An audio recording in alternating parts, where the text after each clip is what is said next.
How do they know if it's a corporate culture issue versus a leadership issue per se? That's a big question, right? That's a really good question. And this gets into, some of this is an art versus a science, and some of this is just really being aware of how we're showing up, either ourselves. So if you're saying, is it a cultural issue, or is it a leadership? As a leader, am I the one who is really doing this?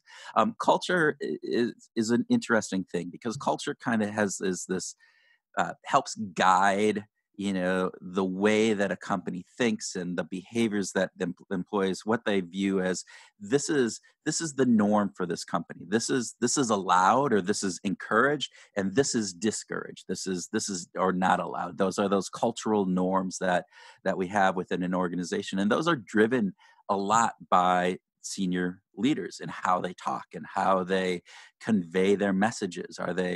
Are they talking about a potential future? Are they talking about what could be and the possibilities, or are they talking about, we need to cut, numbers or expenses now, and the language that is used?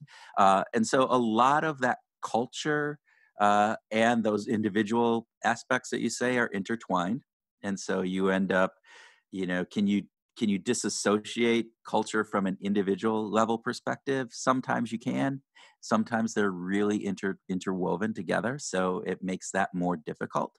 Um, but there's not really a steadfast, this is 80% culture, 20% individual ability, that you can just run a test and be able to do that. It's more of being able to go in there and understand the holistic aspect of the organization and say, here are some of the actions that you're doing that are probably driving some of this lack of engagement, or whatever else that it is, and that's influencing your culture as a whole. And if we can change those things, we can change this culture. But then some of the other underlying cultural things that are probably influencing how you're doing things. And so it's a yin yang aspect of it, I would have to say.